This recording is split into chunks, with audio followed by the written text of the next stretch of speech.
கணவனை இழந்து 4 ஆண்டுகள் ஆகிவிட்டது.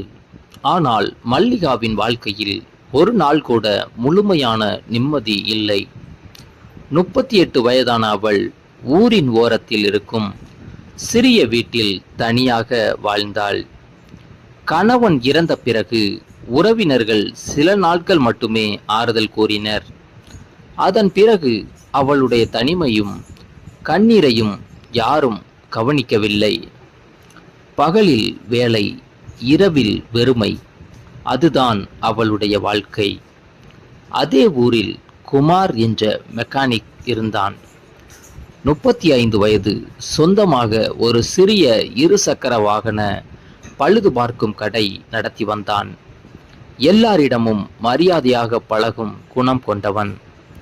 ஒரு சாதாரண சந்திப்பு, ஒரு சாதாரண உதவி, ஆனால் அந்த உதவி மல்லிகாவின் வாழ்க்கையை முழுவதும் மாற்றப் போகிறது என்று அப்போது யாருக்கும் தெரியவில்லை.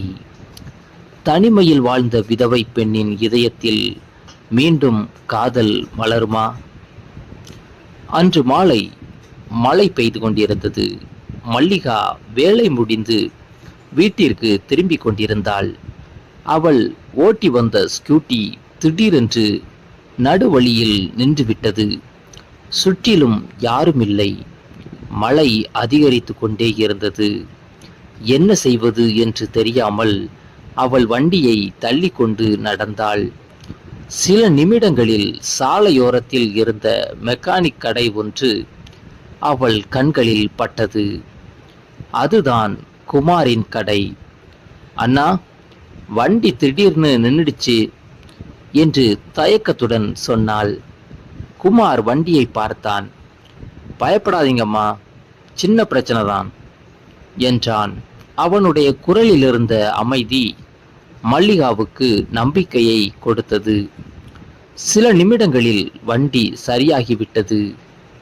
பணம் கொடுக்க முயன்ற போது, இவ்வளவு மழையில கஷ்டப்பட்டு வந்திருக்கீங்க, நாளைக்கு கொடுத்தாலே போதும் என்றான். அந்த வார்த்தை மல்லிகாவை ஆச்சரியப்படுத்தியது. பல வருடங்களாக யாரும் அவளிடம் அன்பாக பேசியதில்லை. அந்த நாளுக்கு பிறகு அவள் குமாரின் கடையை கடக்கும் போதெல்லாம் அவன் மரியாதையாக புன்னகைப்பான். மெல்ல மெல்ல இருவருக்கும் பழக்கம் உருவானது. ஒரு நாள் மல்லிகாவின் வீட்டில் மின்சாரம் தடைப்பட்டது. இரவு நேரம். அவள் பயந்து கொண்டிருந்தாள். அப்போது அருகில் வசிக்கும் ஒருவர் குமாரை அழைத்து வந்தார். குமார் வந்து சிறிய வயர் பிரச்சனையை சரி செய்தான். நன்றி என்றாள் மல்லிகா. இதுக்கெல்லாம் நன்றி வேண்டாமே என்று சிரித்தான். அந்த சிரிப்பு மல்லிகாவின் மனதில் நீண்ட நேரம் தங்கியது. அடுத்த சில வாரங்களில் அவர்கள் பேசும் நேரம் அதிகரித்தது. மல்லிகா தன் வாழ்க்கையின் கஷ்டங்களை பகிர்ந்தாள். குமார் அமைதியாக கேட்டுக்கொண்டிருந்தான். அவள் பேசும்போது இடையில் குறுக்கிடாமல் கவனமாக கேட்பது மல்லிகாவுக்கு பிடித்திருந்தது. பல ஆண்டுகளுக்கு பிறகு தன்னை யாரோ ஒருவர் புரிந்து கொள்கிறார் என்ற உணர்வு அவளுக்கு ஏற்பட்டது. ஒரு மாலை, மழை தூறிக்கொண்டிருந்தது.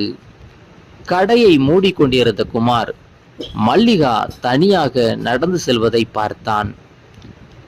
நான் கொண்டு போயிடுறேன் என்றான். முதலில் மறுத்தாலும் பிறகு சம்மதித்தாள். அந்த சில நிமிட பயணத்தில் அவர்கள் அதிகம் பேசவில்லை. ஆனால் இருவரின் மனதிலும் சொல்ல முடியாத ஒரு நெருக்கம் உருவாகியிருந்தது. வீட்டின் முன் இறங்கிய போது, கவனமா இருங்க என்றான் குமார். அந்த ஒரு வார்த்தை மல்லிகாவின் இதயத்தை மெதுவாக தொட்டது. அன்று இரவு அவளால் தூங்க முடியவில்லை. குமாரின் முகமும் அவன் காட்டிய அக்கறையும் அவள் நினைவில் சுற்றி கொண்டே இருந்தது. அதே நேரத்தில் குமாருக்கும் மல்லிகாவின் நினைவு மனதை விட்டு அகலவில்லை. ஆனால் இருவரும் சொல்லாத ஒரு உண்மை இருந்தது. அது காதலா அல்லது தனிமையின் ஏக்கமா? அந்த கேள்விக்கான பதில் இன்னும் சில நாட்களில் தெரிய போகிறது. அடுத்த சில நாட்களில் மல்லிகாவும் குமாரும் சந்திக்கும் தருணங்கள் அதிகமானது. அவர்கள் பேசுவது எப்போதும் சாதாரண விஷயங்கள்தான். வேலை, வாழ்க்கை, ஊரின் செய்திகள். ஆனால் அந்த உரையாடல்களில் இருந்த அக்கறை இருவரின் மனதையும் மெதுவாக இணைத்து கொண்டிருந்தது. ஒரு நாள் மல்லிகா கடைக்கு வந்தபோது குமார் முகம் சோர்ந்து இருந்தான். என்னாச்சு என்று கேட்டாள். கடைக்கு கொடுத்த கடன் இன்னும் அடைக்க முடியல, கொஞ்சம் கஷ்டமா இருக்கு என்றான். மல்லிகா எதுவும் பேசவில்லை. மறுநாள் அவள் சேமித்து வைத்திருந்த சிறிய தொகையில் இருந்து ஒரு பகுதியை எடுத்து கொண்டு வந்தாள். இது கடன் இல்லை, உங்களுக்கு இப்போ தேவை, வசதியான பிறகு திருப்பி கொடுங்க என்றாள். குமார் உடனே வாங்க மறுத்தான். உங்களோட உழைப்பு பணம் இது, நான் எப்படி வாங்கிறது? நீங்க எனக்கு உதவி செய்த நாட்களை நான் மறக்கல, இப்போ நான் செய்யறது அதுக்கான நன்றி. நீண்ட நேரம் யோசித்த பிறகுதான் குமார் அதை ஏற்றுக்கொண்டான். அந்த சம்பவத்திற்கு பிறகு இருவருக்கும் இருந்த நம்பிக்கை இன்னும் வலுவானது. ஆனால் ஊரில் சிலரின் பார்வை மாறத் தொடங்கியது. விதவை தினமும் மெக்கானிக் கடைக்கு போறாளாம், ஏதோ நடக்குது போல என்று கிசுகிசுக்கள் பரவ ஆரம்பித்தன. அந்த வார்த்தைகள் மல்லிகாவின் காதுகளுக்கும் வந்தன. அன்று மாலை அவள் கடைக்கே வரவில்லை. 2 நாட்களாக அவளை பார்க்காத குமார் கவலையடைந்தான். 3ஆம் நாள் அவள் வீட்டின் வாசலில் நின்று அழைத்தான். மல்லிகா வெளியே வந்தாள். ஊர்ல பேசுறாங்க, அதனால இனிமேல் நாம பேசாம இருந்தா நல்லது என்றாள். அவளது குரல் நடுங்கியது. குமார் சில நொடிகள் அமைதியாக நின்றான். நான் உங்களை மதிக்கிறேன், உங்க வாழ்க்கைய யாரும் காயப்படுத்தக்கூடாது, அதனால நீங்க எடுக்கிற முடிவை நான் மதிக்கிறேன். அந்த வார்த்தைகள் மல்லிகாவின் கண்களில் கண்ணீரை வர வைத்தன. சில வாரங்கள் அவர்கள் ஒருவரையொருவர் சந்திக்கவில்லை. ஆனால் மனதில் இருந்த அன்பு குறையவில்லை. ஒரு நாள் மல்லிகாவுக்கு கடுமையான காய்ச்சல் ஏற்பட்டது. அருகில் யாரும் இல்லை. அதை அறிந்த குமார் அக்கம் பக்கத்தினரின் உதவியுடன் அவளை மருத்துவமனைக்கு அழைத்து சென்றான். மருத்துவர்கள் சரியான நேரத்திற்கு கொண்டு வந்திருக்கீங்க, இன்னும் தாமதமாயிருந்தா பிரச்சனை பெருசா இருந்திருக்கும் என்றார்கள்.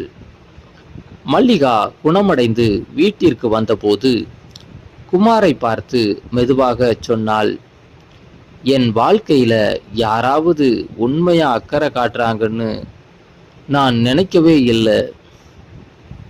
குமார் சிரித்தான். அக்கறை காட்டுறது தப்பில்ல. சில நாட்களுக்கு பிறகு மல்லிகாவின் பெரிய அத்தை அவர்களுடைய நட்பை பற்றி அறிந்தார். எல்லாவற்றையும் அமைதியாக கேட்ட பிறகு அவர் சொன்னார், வாழ்க்கை ஒரே தடவைதான் கிடைக்கும். நல்ல மனசுள்ள மனிதன் கிடைத்திருக்கிறான். மற்றவர்கள் பேசுறதுக்காக வாழ்க்கைய விட்டு கொடுக்காத. அந்த வார்த்தைகள் மல்லிகாவுக்கு புதிய தைரியத்தை அளித்தன. ஒரு மாலை குமார் கடையை மூடிக்கொண்டிருந்தான். மல்லிகா அங்கே வந்தாள். ஒரு விஷயம் சொல்லணும் என்றாள். சொல்லுங்க, நான் இனிமேல் பயந்து வாழ விரும்பல. என்னை புரிஞ்சுக்கிற மனிதருடன் மரியாதையா வாழணும். குமார் சில நொடிகள் பேசாமல் நின்றான். பிறகு மெதுவாக, நானும் அதைத்தான் நினைச்சேன். உங்களுக்கு சம்மதம்னா நம்ம வாழ்க்கைய ஒன்றாக தொடங்கலாம். மல்லிகாவின் கண்களில் இருந்த கண்ணீர் இந்த முறை துக்கத்தால் இல்லை, பல வருடங்களுக்கு பிறகு கிடைத்த நிம்மதியின் கண்ணீர் அது. சில மாதங்கள் கழித்து எளிமையான முறையில் உறவினர்கள் முன்னிலையில் அவர்கள் திருமணம் செய்து கொண்டனர். ஆரம்பத்தில் பேசிக்கொண்டிருந்த ஊர் மக்களே பின்னர் குமாரின் அன்பையும் மல்லிகாவின் மகிழ்ச்சியையும் பார்த்து அமைதியாகிவிட்டார்கள். இழந்த வாழ்க்கையை நினைத்து அழுத மல்லிகா இனி கிடைத்த வாழ்க்கையை நினைத்து சிரிக்க ஆரம்பித்தாள். இந்த ஸ்டோரி உங்களுக்கு பிடிச்சிருந்தா லைக் பண்ணுங்க, கமெண்ட் பண்ணுங்க, நம்ம சேனலை மறக்காம சப்ஸ்கிரைப் பண்ணுங்க.